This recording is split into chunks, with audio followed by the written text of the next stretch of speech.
So this is One Last Trick or Treat by straydog1980. It's that time of year again. I know how I'm going to be spending Halloween.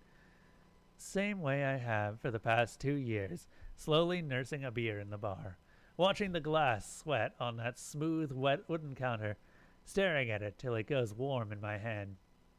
I'm not there to get drunk. I'm there to escape. I never wanted to be alone at home over Halloween night again.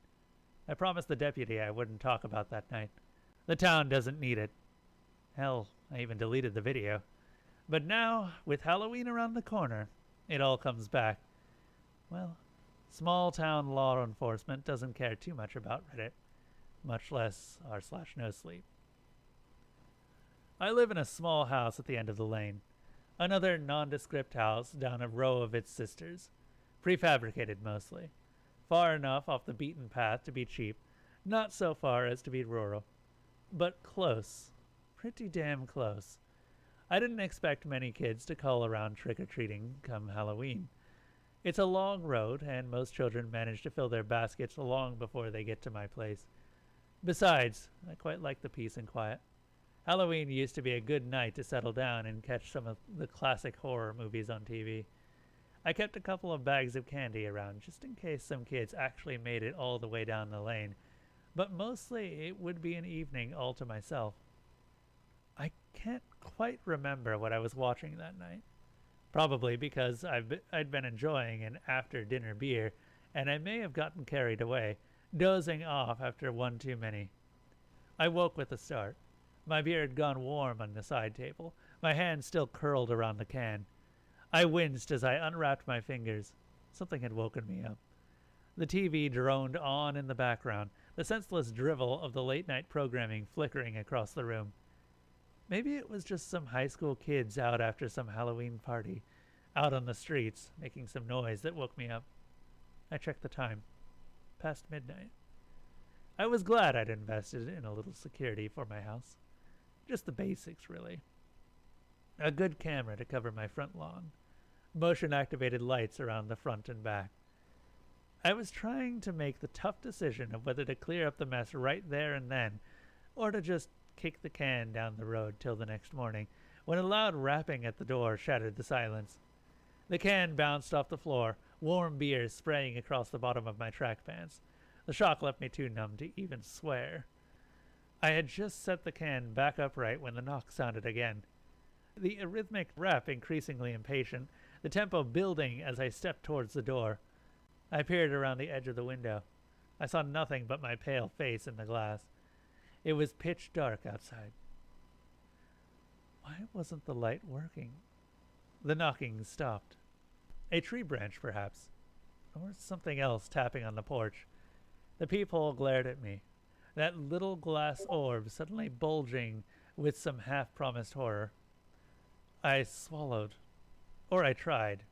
My throat was dry, the warm beer on the floor suddenly inviting. "It's nothing," I said out loud, hoping that the familiar echo of my voice off the walls would ground me somehow. I walked up to the door and peered out, only seeing the orange cones cast by the halogen streetlights a distance away. Nothing, I thought to myself, feeling childishly stupid. I sucked in a deep breath, feeling my lungs strain, then let the air stream out slowly. Then, another knock. I turned back around to face the door. My heart punched at the inside of my chest, its crazed dance playing counterpoint to the knocking. I wasn't surprised to see my hand shake as I reached for the doorknob. Our town was a safe one, far from the troubles of the big cities, or so we'd read in the paper. We had little more to fear in the night than seeing our trash strewn across the yard by the nimble fingers of raccoons. I threw the door open. The porch lights winked on, suddenly blinding me. I blinked away the white spots from my vision. A pair of children stood on my porch. They must have been 9 or 10. I couldn't see much more of them, because they were in classic Halloween getup. A simple sheet draped over each of them, a pair of holes cut out for them to see through. A pair of small baskets for candy broke the smooth lines of the sheets. The toes of brand-new dress shoes peeked out from underneath the sheets. A boy and a girl, I thought. Trick or treat! Such a common refrain. I'd expected the words, but not the delivery. They were but two figures in front of me, yet their voices seemed to come from a great distance away. Trick or treat! The pair spoke again. I felt a little discomfort at the distortion in their voices. More than the weird volume, their voices seemed to blend into each other's, with some strange harmonics at play at the edges. It seemed almost as though they were a choir of two, just there, speaking to me. Treat, I guess, I said. More than anything, I wanted those two away from my house. The whole situation felt wrong. The familiar veneer of the season concealing something deeper, something rotten, like that small panic when biting into a fruit and feeling that lack of resistance. Your teeth sinking into soft mush instead of sweet flesh. For a moment, I blamed the haze of alcohol, the dregs of sleep clouding my judgment, but adrenaline had swept those far away. My fear was true. I turned to the counter where I kept my keys and grabbed the bag of candy I had prepared for the occasion. I was half hoping that the two figures would be gone when I returned to the door, that they'd been a figment of my imagination, perhaps a shadow of some dream brought on by cheap horror movie and cold pizza. I had no such luck. The pair hadn't moved an inch. They each raised their baskets. There was already an assortment of candy there. They'd had a good day. A bit late for you to be out, isn't it? Where are your parents? The only answer I got was an impatient shaking of the baskets, the rasp of candy wrappers rustling. I held out a handful of candy, ready to drop it and call it a night. I expected to see a small pale hand clutching at the handle of the basket. Instead, I saw the anemic matte sheen of plastic. The basket was draped off the plastic hand of some kind of store mannequin. I was more than thoroughly creeped out by this effective little trick. I shrugged. Maybe the voices were recorded, a little technology to bolster an otherwise traditional costume. I felt the fear melting away as I explained it to myself in my head. Just some clever little children, probably with the help of an adult. Smart, I thought. It had certainly got me going for a while. Stay safe, I told them, dropping the last of the candy into the baskets. They didn't acknowledge me. They just stood still on the worn wooden boards of my porch. I shut the door on them. The window darkened as the lights on the porch shut off. Odd. Maybe the motion detection stopped working. Some unbidden instinct told me to stay there and wait. I heard the unmistakable sound of footsteps on the porch as the two walked off. Still, the light stayed dark. My relief grew as the odd strangers left my property. Still, something didn't sit right. Something wasn't right. The light was working. It turned on when it detected me. It saw me. It didn't see the kids. The sensor was working. It was state-of-the-art, passive infrared, detected motion by detecting changes in temperature, like a human body. Like mine, but not the kids. Whatever was under those pristine white sheets wasn't warm at all. The realization washed over me, like an ice cube running down my spine. My breath came in short rasps. I had to see. I had to know. I could barely bring my hands to the curtains. They were shaking so bad. When I pinched the edge of the curtain between my thumb and finger, the curtain began to undulate wildly. I filled my lungs and peered out through the glass. They were still there, barely 20 yards away, doing nothing, just standing there, motionless, facing the street. As I watched, they both swiveled their heads in perfect tandem to affix two pairs of fathomless eye holes on the window. There was no way. There was no way they could have seen me come to the window. I had to put the back of my hand in my mouth and bite down hard to keep from calling out. They knew. They knew I was there. I backed away from the window, dragging my leaden feet over the carpeted floor.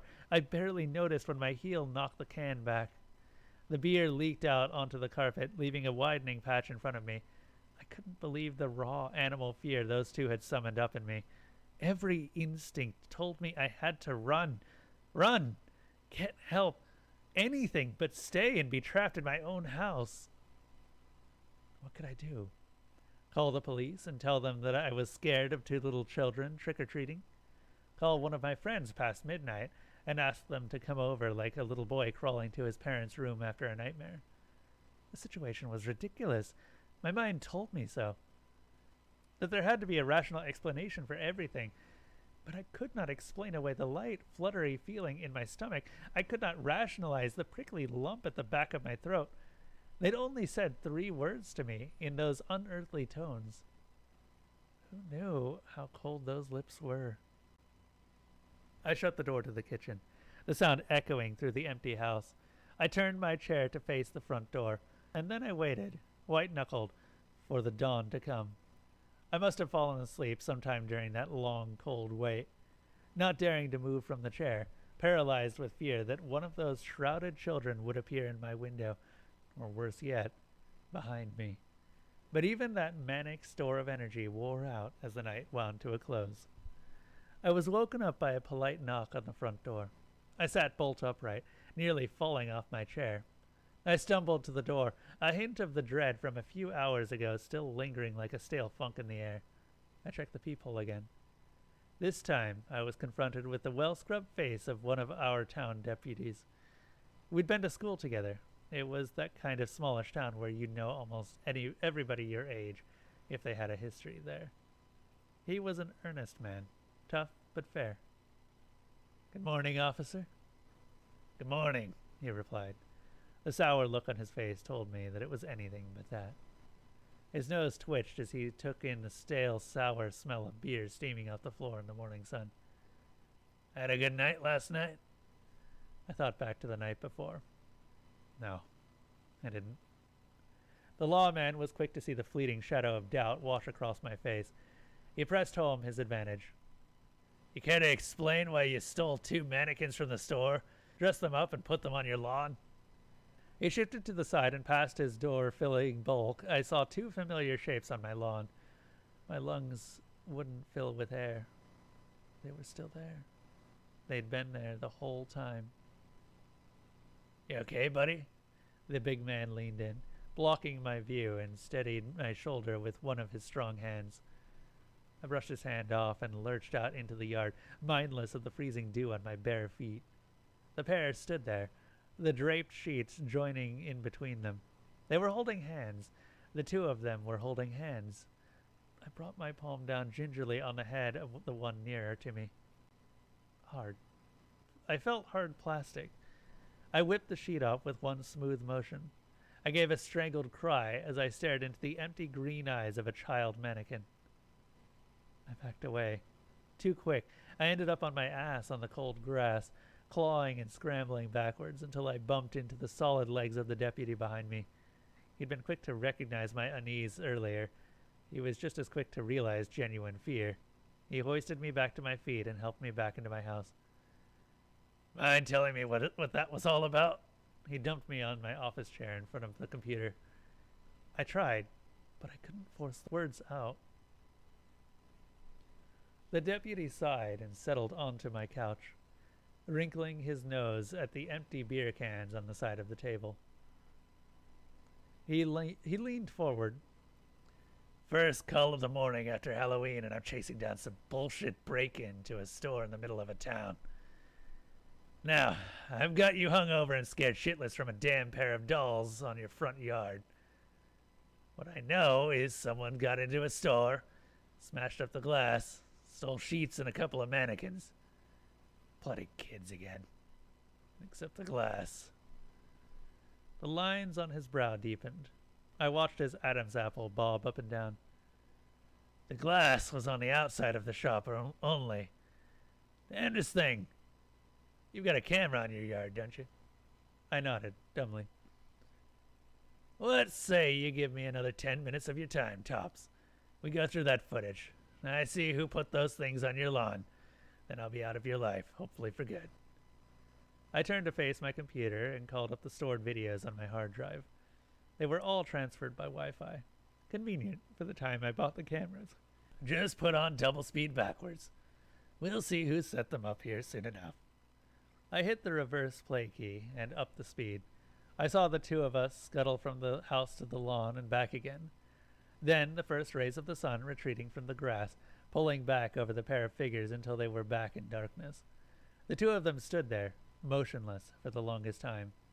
When the two figures moved, all by themselves, in a jerky swaying motion, back from my lawn to my front door, the cursor danced a little jig in the corner of the screen as the shakes returned, stronger than before. The sharp hiss behind me told me I wasn't alone in my discomfort. I shuddered as I watched myself on the screen, so close to the two abominations, giving them a handful of candy each. I slowed the recording back to normal speed. On screen, I saw myself turn back into the house to retrieve the candy. The two figures stood there, impassive. As one, they both fixed those dark eye holes on the sheets on the camera. There was something else unmistakable. There was a slight pulse in the sheets, a small undulation. The mannequins were breathing. I've seen enough. I turned to look at the deputy, his face as white as the sheets on the shrouded figures on the screen, his hands tight around the grip of his sidearm. That, of all things, scared me most of all. A symbol of law and order, who had seen the worst of what our little community had to offer, just as scared as I was and ready to pull a gun in my house. I clicked the window shut and got up. I wandered over to my cabinet. I pulled out a pair of tumblers and a bottle of the good stuff. The bottle gave a couple of contented glugs as I sloshed the rich golden whiskey into the glasses. I set one down in front of the other man and took a sip from my glass. A lawman could lose his job drinking on duty. The deputy didn't hesitate when he emptied half the glass. He didn't look at me when he spoke. My old Nan wasn't from around here.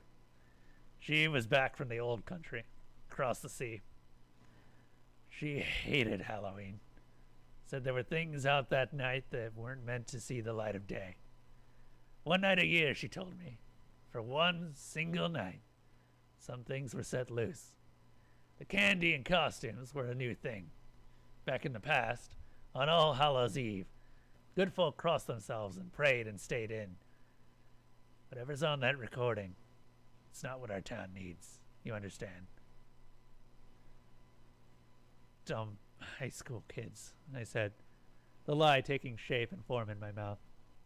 Fooling around. The lie fleshed out took on a veneer of credibility. That would be the explanation. No one had to know the dark kernel of that story. And your camera. It was having technical difficulties that night. Never was a good piece of equipment. Regretted buying it the same week. He stuck out his hand and we shook it. And I have kept my word to now. There isn't a good reason why I broke my promise. I'd never known true fear till that night, but I replay it in my head, over and over. The recording is long gone, of course, but every detail of that night has been branded on my mind. I remember the fear, but I cannot think of a single action the two of them have done to threaten me. Eerie, unnatural, but without a drop of malice. It'll be Halloween soon. I know where I'll be on that dark night. Some things roam the streets that shouldn't be there. The masks and costumes aren't always for the children. Sometimes they're for the adults. For our own protection. After the deputy left, I watched the video, forwards, just once. I remember seeing the two figures on my lawn, slowly inching their hands up, locking them under the sheets, and waiting for the sun to rise. Things that shouldn't be out on this good earth. But sometimes, just sometimes, they just want the simple things. Like one last trick or treat.